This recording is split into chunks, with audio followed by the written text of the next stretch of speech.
Hello. Let me start with a question. How many versions of your name do you go by?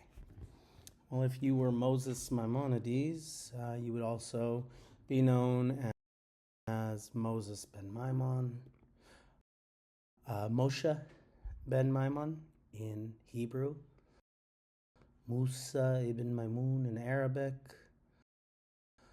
as well as this acronym, Rambam, which is a reference to his status as a rabbi. Because this individual is important across various cultures, languages, religions, and philosophical traditions. And yet, somehow, he still doesn't get his due in a lot of literary studies. So, we're going to talk a bit about Maimonides, who lived from the year 1135 to 1204. Now, Maimonides was born in Cordoba, in a region of southern Spain that at the time was known as Al-Andalus, currently known as Andalusia, during the Almoravid Empire. His family was exiled from Al-Andalus in 1148 after the Almohad Empire took over southern Spain, southern Portugal, and parts of southern France, and most of North Africa. With that, there was a revocation of what was known as dhimmi status, which was a sort of protected status for Jews and Christians within Muslim empires. You often hear nowadays these debates about whether the sort of Muslim conquest of parts of Europe was a period of religious tolerance or religious intolerance, and people sort of kind of cherry pick the parts that they want to talk about. The fact is, it was a massive chunk of time, and there were more and less tolerant periods. So under the Almoravids, Jews in southern Spain thrived. Under the Almohads, they were persecuted. Following the Almohad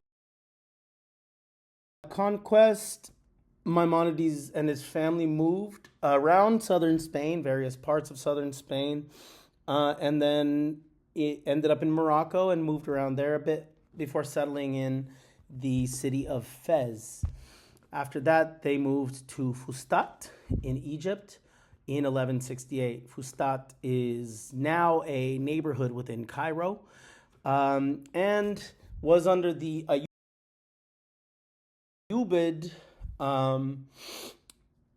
dynasty at the time, and he stayed there until his death in 1204. While he was in Fustat, Maimonides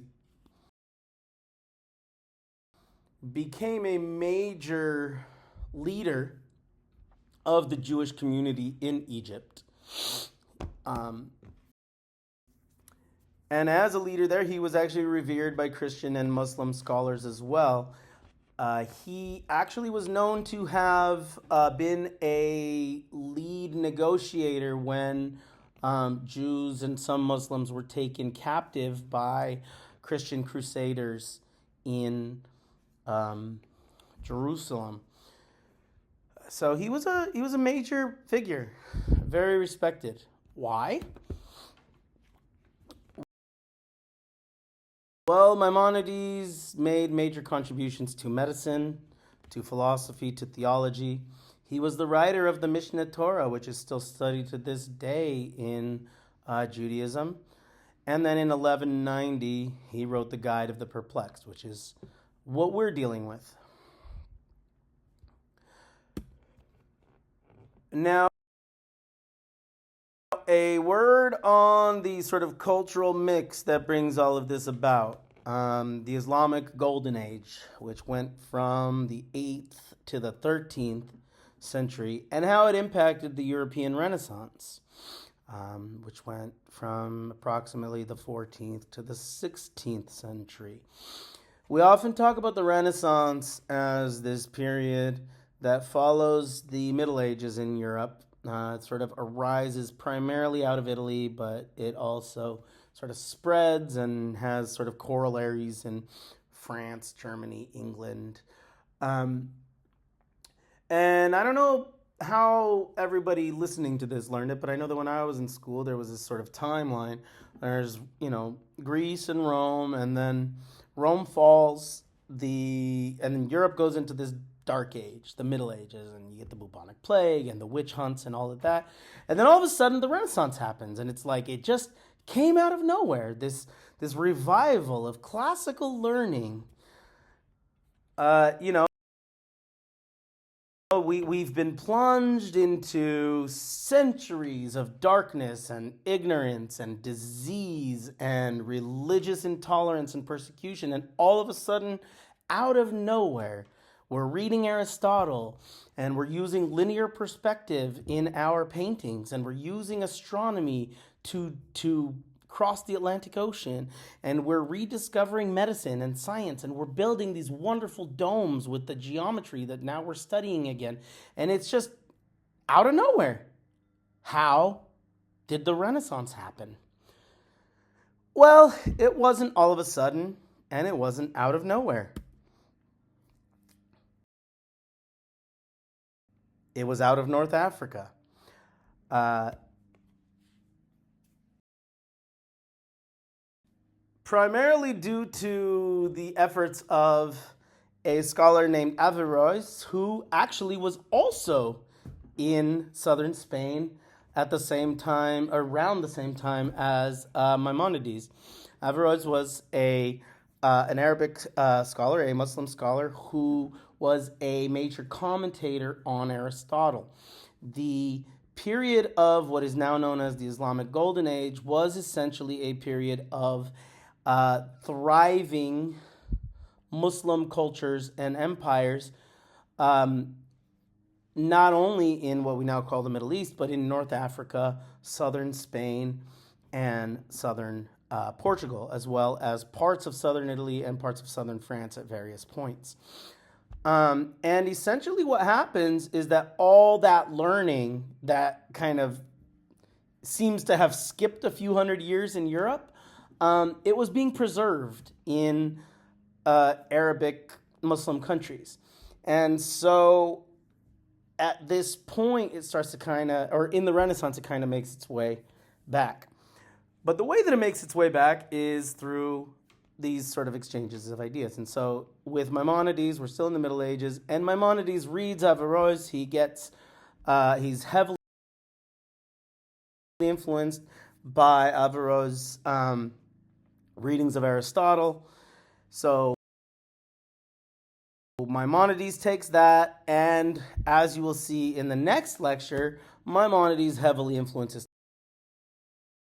Thomas Aquinas, and then in the next period, the Renaissance, you get this flourishing of, readings of Aristotle and all of that. So that brings us to the Guide of the Perplexed, written in 1190 by Moses Maimonides. Now here's some of the other titles for it, same titles, but the scripts.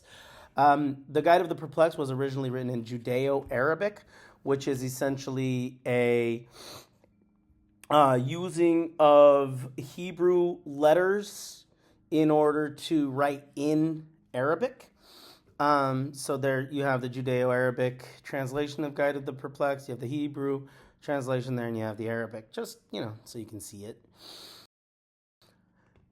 Now, the Guide of the Perplexed was written for Joseph ben Judah, who was one of Maimonides' students, and this was like part of correspondence. He was teaching him from a distance, remote learning, as we might call it. The Guide of the Perplexed is considered to be Maimonides' most applicable work outside of Judaism and Jewish studies. So even if you are not Jewish or not interested in Jewish studies per se, a lot of his ideas here are applicable from a more philosophical or just sort of generically theological lens. And what he sought to do was to reconcile Aristotelianism, or as many refer to it, Greek wisdom, with Jewish law. All right, so he's taking the rules of Judaism and he's trying to reconcile them with Aristotle. And that's a lot like the project of Augustine with Neoplatonism and Christianity, with one very key difference, which is that Maimonides does not believe that they're separate. And you're going to see quite a bit of this in Maimonides. Maimonides is really into the idea that there's only one wisdom, right? There's only one set of knowledges.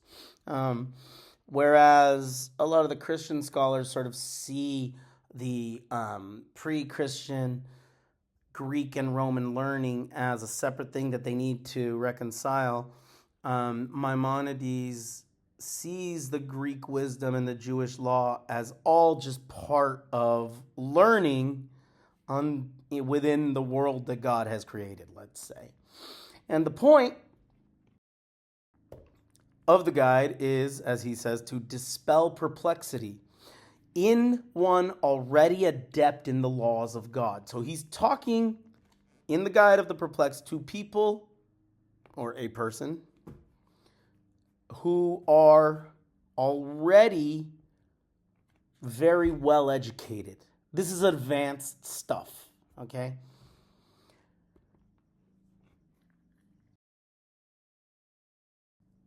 And Maimonides is going to, in the Guide for the Perplexed, present us with some hermeneutics. And so it behooves us to compare this to the previous guy who was talking about hermeneutics. That would be Augustine, of course. So just like Augustine, Maimonides is concerned with the author's original intent, looks to reconcile faith with science and philosophy, seeks to decipher deep as opposed to superficial meaning. Like Augustine, Maimonides is interested in polysemy, which is multiple meanings, as well as ambiguity. And Maimonides discusses the interpretation of signs and the mediation of various messages. Now, unlike Augustine, Maimonides is against ingenious overinterpretation. Mind you, Augustine would probably also say that he's against ingenious overinterpretation. But for Maimonides, Christian interpretation itself is already overinterpreting Jewish scripture. And so a lot of what Augustine interprets in the scriptures, Maimonides would consider to be sort of pushing the limits of interpretation, kind of overdoing it. Also, unlike Augustine, you'll see that Maimonides is a bit more comfortable with uncertainty and debate, and there are various explanations for this. One of which is that the Jewish tradition is itself a tradition that very much encourages scriptural debate and interpretation.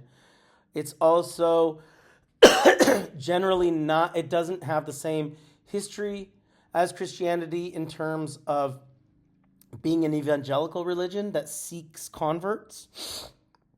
And so it doesn't the tradition within Judaism does not tend to be so concerned with the one right way of interpreting things. Unlike Augustine as well, Maimonides sort of has this interesting conceptual framework for understanding text and interpretation as one living thing, okay? Meaning that the discussion around the text and the text itself are one conversation, all right? It's not text and then interpretation separately, and interpretation decodes the text and then solidifies the interpretation forever. The text and the interpretation are one ongoing, living discussion, all right? And you're going to see how that carries over, especially in the 20th century, with structuralism, post-structuralism, deconstruction, all of that.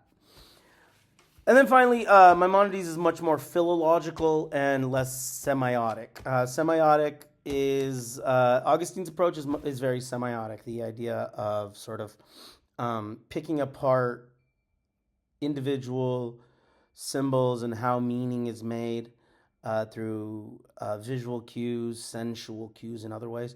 Whereas a philological approach is much more sort of holistic with the text, historical.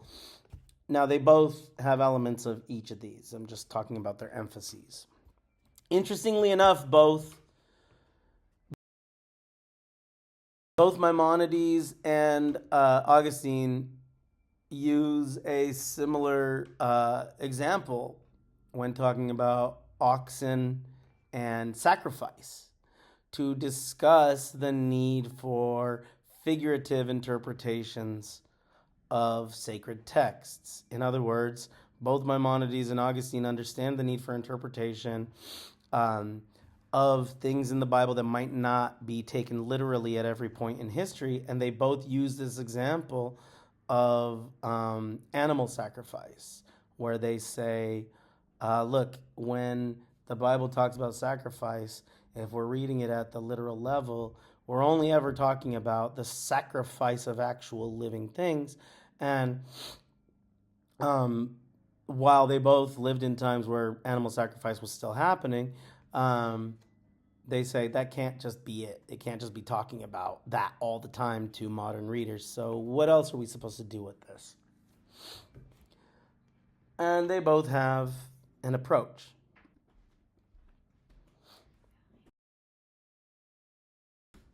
Now, some elements of the Maimonidean hermeneutic are as follows. One, again, is that contradictions are not always philosophical flaws that need to be resolved. He's much more comfortable with uncertainty. And again, this is much more an aspect culturally of Judaism than of Christianity. And that still holds. For the most part, not across the board. Again, texts, including the contradictions or ambiguities, are one with their surrounding discourse. So part of the way that Maimonides understands these discussions is that they are not separate from the texts. They are sort of in conversation. And then perhaps one of the most important concepts here, and one of the ones that really confounds many modern readers, especially religious readers, is apophatic theology. And so I want to go into that a little bit more deeply. So what is apophatic theology? It also gets referred to at various points as via negativa.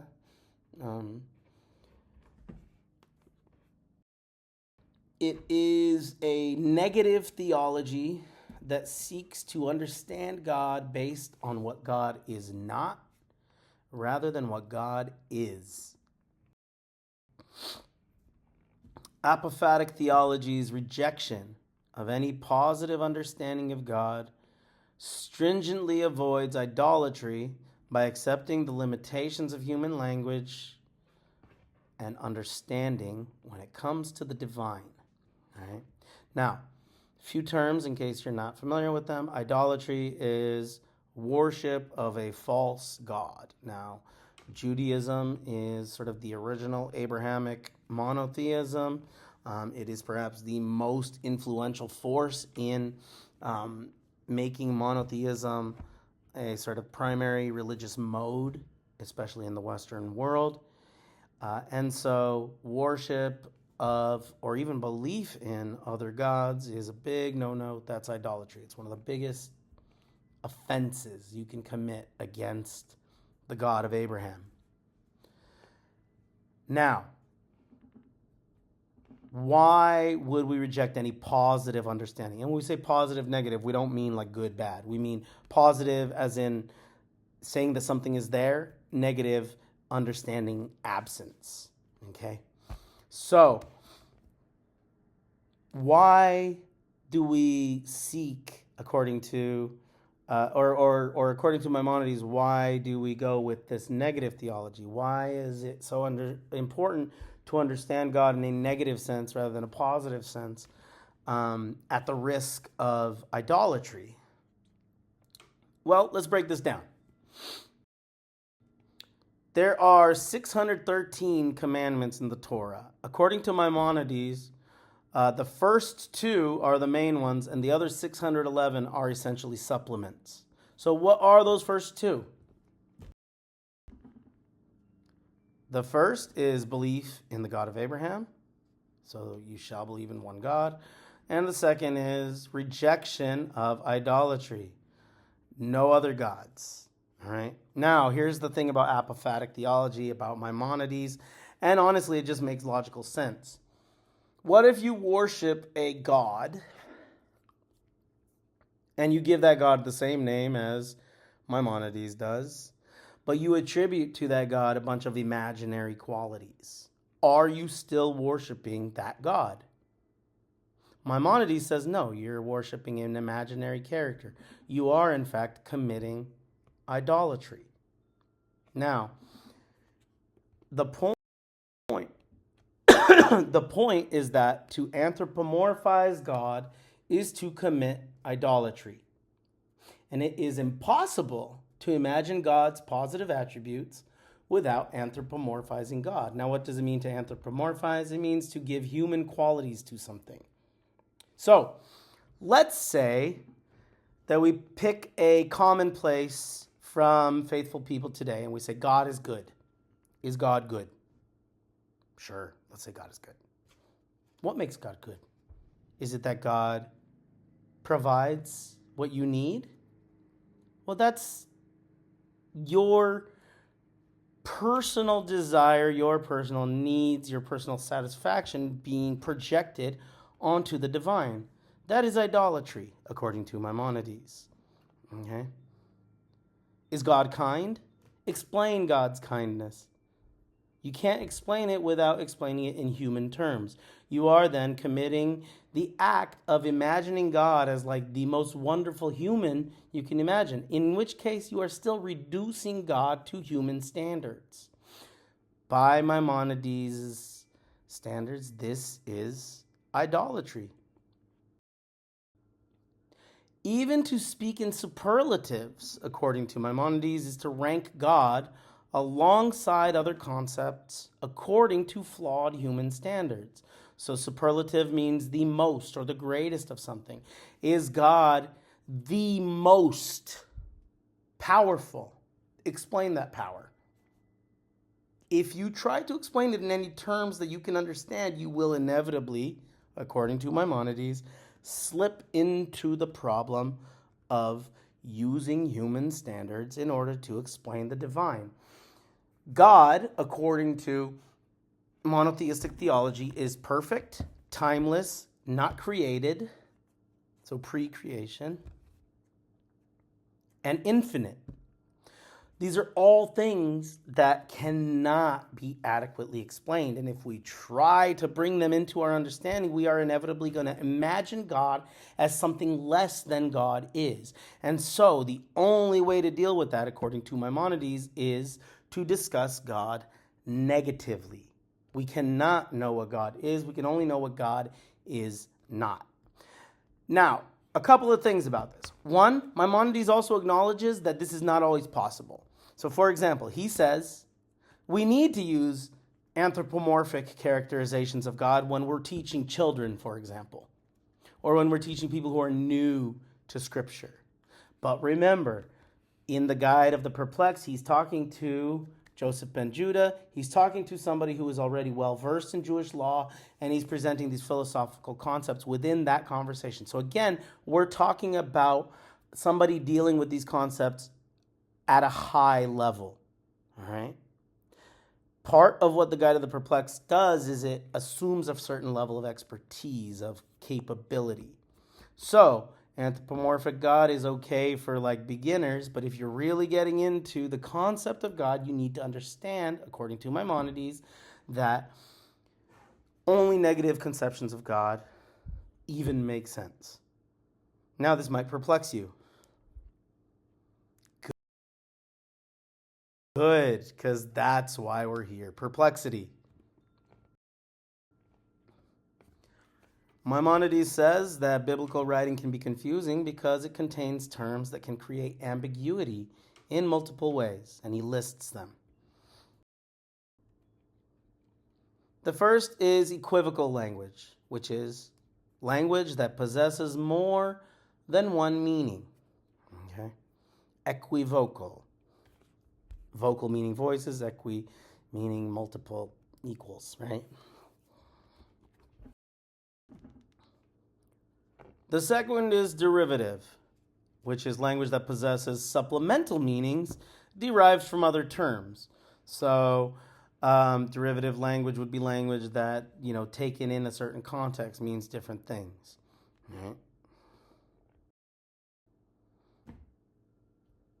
And then amphibolious language, which is understood as having different meanings at different times. Right?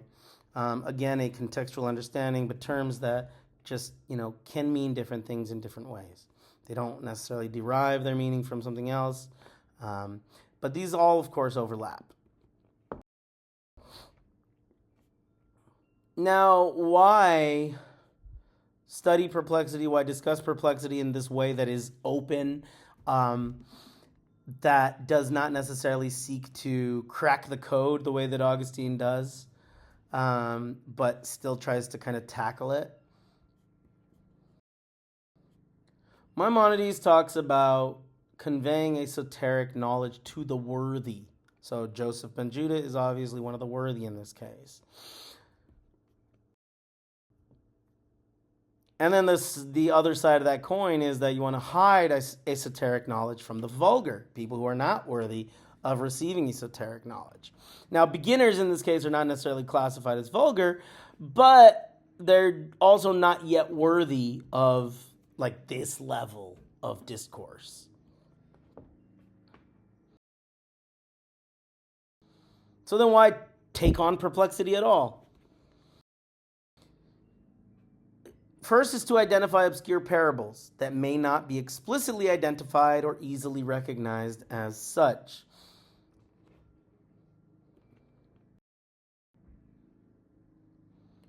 And in doing so, guiding the worthy student away from perplexity and down the road of understanding.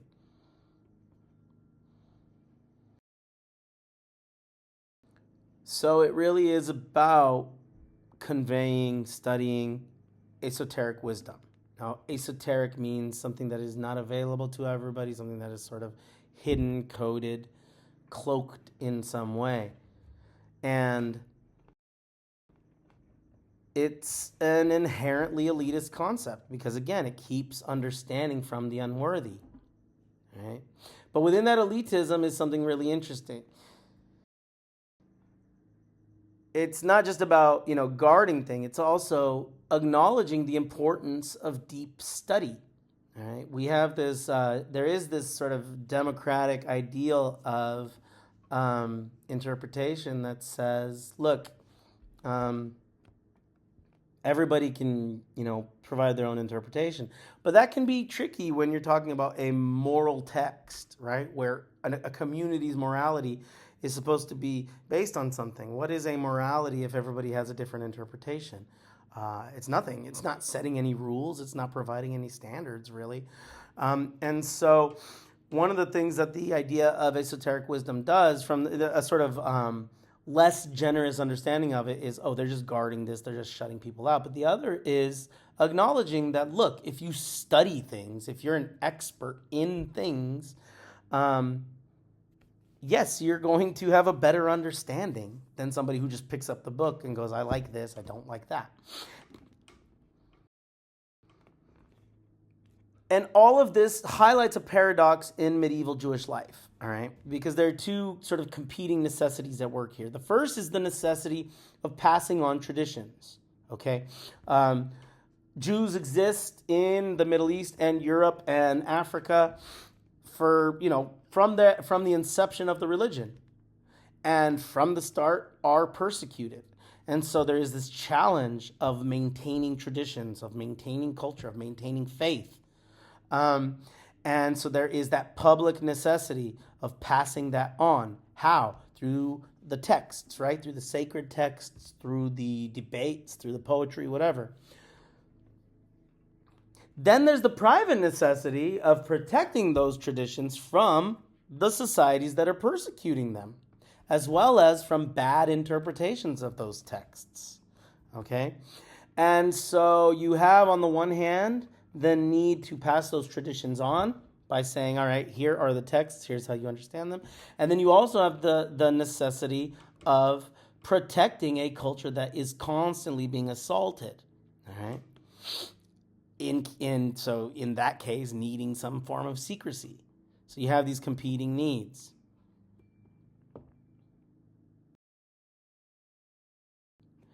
So one of the things that Maimonides does is that he makes the style of the Guide for the Perplexed such that esoteric wisdom is, and this is a quote from him, entangled with other subjects that are to be clarified, that the truths be glimpsed and then again be concealed from the vulgar.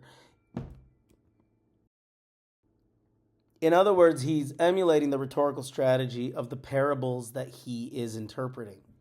And so he's taking into account, but not necessarily resolving, a key contradiction, which, again, is basically that books preserve and convey information, which is necessary for maintaining the faith in the community, and parables conceal information, which is necessary for protecting the faith and the community. All right, so maintaining versus protecting. And Maimonides admits that he hasn't even deciphered all of the secrets of the Bible. So here again, we have this, this comfort with uncertainty.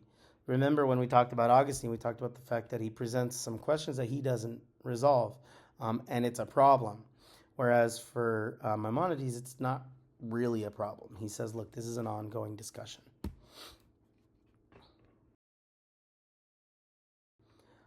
Now, as I said, Maimonides does, in his discussion of Scripture and of parable, employ many of the same rhetorical strategies as the parables found in Scripture. And so he talks in these metaphors, and one of the metaphors that he uses is light and levels of light. The levels of light involved in various, individuals with their relation to prophecy, scripture, etc. And he uses this idea of the pearl. Somebody drops a pearl in a dark room in a heavily furnished house.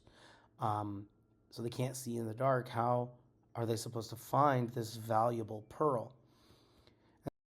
And so there are those who live in darkness with occasional lightning flashes. And those lightning flashes illuminate the world that they live in. Now, these are the prophets. These are the perfect. And there are degrees of light. So the intervals between flashes might be longer for some than for others. Some prophets see more than others. But the fact of the matter is, these are the people who get those flashes of light. Then there are those who don't see natural light. They don't get the lightning flashes. But they can see in the dark due to reflections off of other shiny objects. So when the lightning flashes, maybe the light flashes off of a mirror, and in those moments they catch a glimpse in the room, and it helps them maybe find the pearl or at least move in the right direction. And these would be the students of the Torah. These would be people like Joseph ben Judah, probably Maimonides himself. Right? They're not the prophets. They're not the people that God speaks directly to, but they do get flashes of light through heavy study. All right? And then there are those who never see any light. They just grope in the dark, and even if they touch the truth, even if they grab the pearl, they don't even know that they have it in their hands because it's dark, and they don't know what to look for. They don't get the lightning flash. They don't have the knowledge to look. These are the vulgar. These are not Maimonides' concern at all.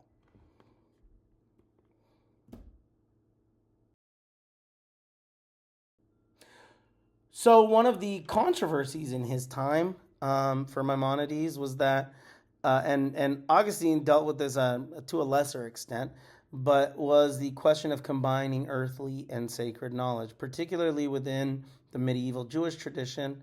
Um, there were religious experts and there were experts of philosophy and science. They were typically not the same people. Maimonides breaks that distinction down. And for some people, this was controversial. It's not controversial anymore, in part because Maimonides broke that wall down. But the way that Maimonides deals with this is by essentially declaring that there's a hierarchy, and divine science is higher than natural science. Now, all really, people who would have studied theology at the time would have agreed with this. The knowledge of God is definitely going to be more important than knowledge of the world. But for most interpretations, that means you study God and you do not study the world. Maimonides moves in a different direction, which is heavily influenced by Averroes' commentaries on Aristotle, and so basically influenced by Aristotle by way of Muslim scholars. And what he essentially says is that, yes, divine science is above natural science, but that doesn't mean that you don't study natural science. It means that you study natural science first. Natural science, intellectual exploration, philosophy, these are the things that are prerequisites to deep study of God's secrets. How can you get to God's secrets if you don't even understand your own world first? And so it's a really novel approach to this conflict between the sacred and the profane or the earthly.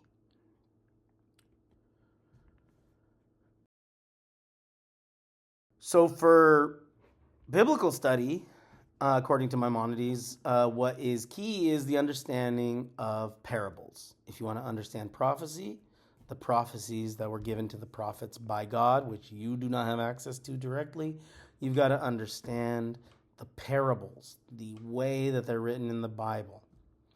But identifying them comes first. And so he gives this example where he says the building of tabernacles is not parabolical. There are various points in the Old Testament in which God gives directions to the Hebrews on how to build tabernacles, how big a tent should be, how big the booths should be for various festivals. These very sort of mundane instructions for building things and what size they should be, what materials should be used.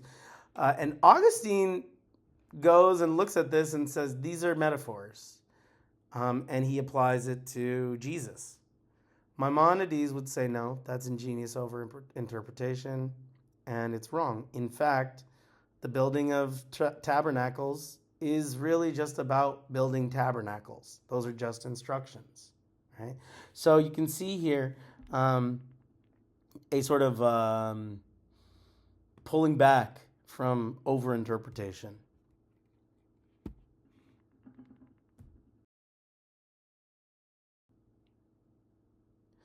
Now, what is to be interpreted? Why is it to be interpreted? Maimonides talks about internal meaning in the Torah, the things that are beyond the literal. He calls it a valuable pearl.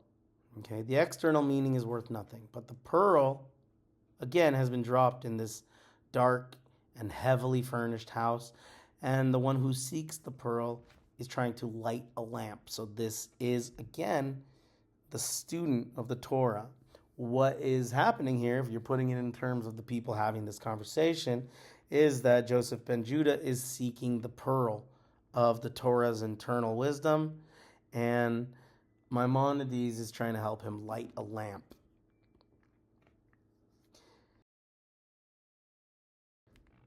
And he extends this metaphor. He uses actually a separate metaphor, but still extending the metaphor of sort of precious materials.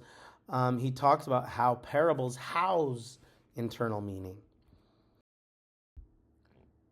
So he calls the internal meaning a golden apple and describes it as being covered in extremely fine silver filigree full of tiny holes. And so that's, you see that filigree, that fine craft work of these very thinly pounded pieces of silver.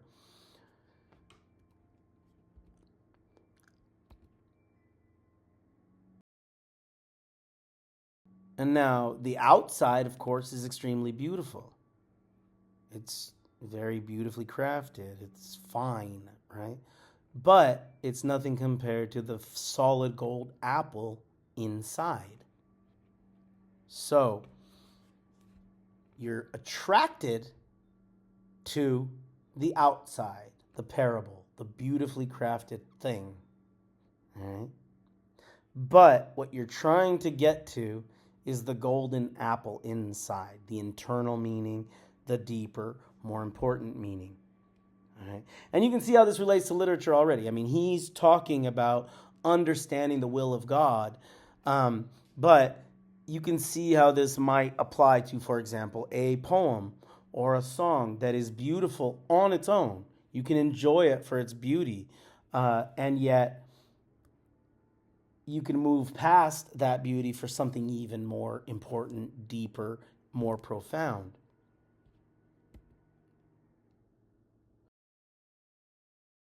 So Maimonides says that the parables of the prophets have lessons that are useful in all respects. The parable in its outer version is useful. It gives lessons. It's valuable, just like silver. But they contain wisdom pertinent to the truth as it is. So if we think of Plato, the golden apple is something akin to godly truth, to the form, right? The real, the most beautiful, the perfect. And so you're looking at that filigreed silver encasement of the apple, and you're always looking at it and saying, this is beautiful, this is amazing on its own, but there's something even more important inside.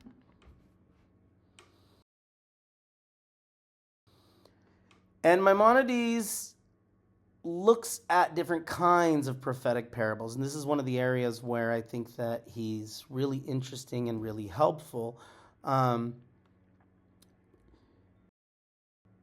Basically, each word has meaning, is one form of parable, and he gives us that example. These examples are on page 186. I'm not gonna sit here and like close read them because he does it for you. Just go back and review it.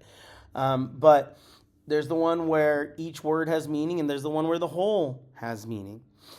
And what this essentially is, this is my breakdown of this. This is not the wording that is used by Maimonides, but what this essentially is describing is that some readings of parable are heavily symbolic, where each item, each word, each idea has its own symbolism, and some are where the whole is symbolic, and that is a reference to a more narrative approach. And so if you look at the examples he gives, you have the first one where you have all these ladders and this discussion of all these items, and he points to the symbolism of each. And then in the second one, he gives us this heavily symbolic proverb about an unfaithful wife. And he says this is also a parable. This also has parabolic meaning, but the meaning is not taken from individual items within the story. It's actually the whole story that is symbolic. And this is a pretty key hermeneutic for understanding how to read symbolism, okay? Or how to read metaphor or allegory. Sometimes you read something, for example, and this is one of those things that people kind of understand when they read, but they don't know how to name it necessarily. Sometimes you read something and you can understand right away, this is symbolic. This means something other than the literal. And sometimes you see that in every sort of figure that is described within a text. Other times, like with Aesop's fables or something like that, it's the whole story that's symbolic. So, to ask a question that we've already asked of Augustine is what do we do with this? If we're not coming at this from a religious perspective, we're not in this class in our readings trying to determine the will of God necessarily. Why? Why read Maimonides? Why read Maimonides at all? And so it helps us then to think of, for example, some of the methodological, um, uh, let's say, legacies of Maimonides within literary study. Among them are, for example, the embrace of ambiguity, equivocality, and absence. Whereas, for example, Augustine's Christian hermeneutic is really trying to get rid of ambiguity, is really trying to determine the true meaning of any given symbol, is really trying to determine the presence of God within a text. Maimonides is really looking to understand ambiguity as part of the text, regardless of whether or not it is deciphered. Um, is embracing multiple meanings and is comfortable with absence. This is important for literary studies. Um, Later on, you'll see what happens and how important it is in literary studies to just sort of assume the absence of an author. So, for example, we can try to determine the intent of Shakespeare, but Shakespeare doesn't tell us his intent. What do we do then? Absence is actually a really useful idea, just like the number zero, which is also, of course, taken from uh, the Islamic Renaissance by way of transportation from India, basically. This is all linked. He rejects arbitrary binaries or groupings. Remember, one of the problems that Augustine had with solving some problems was that he grouped everything in twos and threes. Um, and he couldn't necessarily resolve everything in twos and threes. Maimonides basically says that's all right. Yeah, that's a completely arbitrary system anyway. You know, everything does not have to have this symmetrical um, organizational structure in order for us to study it, and that kind of uncertainty, that kind of I don't want to say chaos, but sort of I don't know, disorganization is okay. Is something that we can embrace as part of it. Um, it also presents a reconciling of disparate philosophies, things that were not traditionally seen as going together: religion and science, Greek philosophy and Jewish law. Augustine is similar in this regard, but Maimonides is going to be very influential for the scholastics and for a lot of the stuff that we're going to read. He gives us a decentering of Greek or really Christian thinking. The Greeks are not Christians, or like Aristotle is not Christian. Um, but when literary critics, biblical critics, are talking about the Greeks, um, they are talking about how the Greeks are kind of translated in the modern world through Christian thinkers, and Maimonides kind of dislodges that from the sort of central position in Western philosophy. He also provides us with a hermeneutic for identification of figurative or literal language in its various forms. So, like I said, this idea of a whole symbolic text versus individual symbols within a text, what that is an understanding that some things are just not symbolic. Sometimes it's just part of the story and you got to follow it. And the story could be symbolic, but that doesn't mean that every item within the story is a symbol. Whereas in other cases, every item is a symbol. And so Maimonides, in making this distinction, gives us a sort of framework for close reading, which is actually the last item on this list. And in so doing, also applies empirical observation, science, theology, philosophy, um, all to literary study. He puts all of this together. And so those are methodological things that we have taken in literary studies from Maimonides and Maimonides' students. As for the discipline of literary study, literary criticism, cultural criticism, we can see in the way that literary studies, even just academia in general, are organized, uh, a sort of something that we can attribute to something like esoteric wisdom. And it's the idea of academic specialization and expertise. The idea that there are people who are specialists, there are people who are experts in a given field of study. Which is not to say that other people can't study it, which is not to say that other people don't have access, but the idea of esoteric wisdom, the elitism of esoteric wisdom, does suggest that there is something to be said for the wisdom of people who dedicate their lives to studying these topics. And that really is the kind of foundational ideal of scholarship. Okay. You're in this class because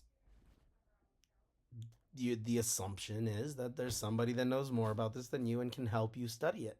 You know, within the discipline of literary studies, one of the big, you know, important ideas in the past 100 years is interdisciplinarity. Um, the idea of disciplines that are separate from each other being put into conversation with one another. So, in modern literary studies, you'll see sociology, psychology, anthropology, chaos theory, various sciences, all brought to bear on humanities studies, all brought to bear on the interpretations of texts and various cultural artifacts. I would say that there is an early version of that with Maimonides, who brings science and philosophy and all of that to bear on his interpretations of texts. There is also an early version of subaltern voices, the decentering of dominant narratives. Remember, Maimonides is, although he's a major figure in his own community, he's still a member of a community that is itself oppressed or marginalized within the world he lives in, whether it be by Christians or by Muslims. The fact of the matter is that Maimonides' community would have been what we call a subaltern community, and so he provides a perspective that is not simply the perspective of the dominant culture. Um, there's also a great contribution to translation. Maimonides is literally writing in using a Hebrew alphabet to write in Arabic, and with a consciousness of the fact that this is being sort of proliferated uh, in a part of the world and outward from that part of the world to various religious traditions, cultures, languages, etc. And so translation is key. And then finally, if we're just talking about straight up about like the disciplines within literary cultural studies, I mean, Jewish studies, religious studies, Middle Eastern studies, scholasticism, comparative literature, post-colonial studies, philology, deconstruction, all of these owe a debt to Maimonides. If not directly, then through the people who studied Maimonides. Um,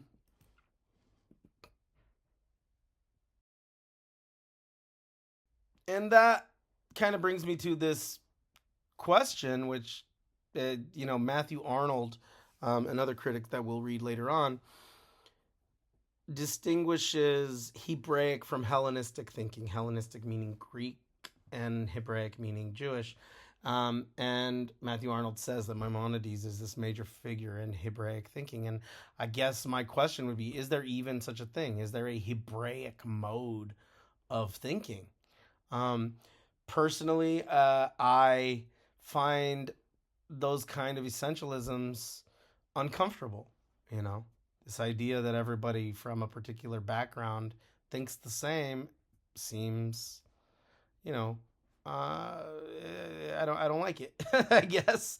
Um, but there's something to be said for the different sort of textual legacies of this sort of Jewish theology that comes down through Arabic um, cultures, empires, versus the sort of Greek philosophy that gets filtered through Christianity, and how these both influence cultural studies today. So, Jacques Derrida, basically the titan of deconstruction, we're going to read him later on, and himself a North African Jew, wrote, "We live in the difference between the Jew and the Greek, which is perhaps the unity of what is called history." And the fact of the matter is, there is a very wide ranging and celebrated tradition of Jewish scholars within the humanities who are extremely important. And it is kind of interesting to wonder where their thought fits into this idea of the Greek versus the Jew, not in any sort of form of like hostile opposition, but are there different philosophies at play here? And I think one of the problematic aspects of this is that, um, first of all, crediting this to Maimonides would be something Maimonides probably wouldn't like, because he doesn't believe in the separation in the first place, right? It's all one, it's all wisdom, okay? But secondly, what does it mean to say there's a difference between the Jew and the Greek, when in fact the Greek, Aristotle, was actually brought down to us through Averroes, through Maimonides, right? So the Jewish scholar is the one translating it to Christian scholars in the first place. What does that mean? Well, we will see some of what it might mean when we get to Aquinas. But for now, it is interesting, or, you know, nice, I guess, to consider the sort of storied tradition of Jewish literary critics. So, like, there's Derrida,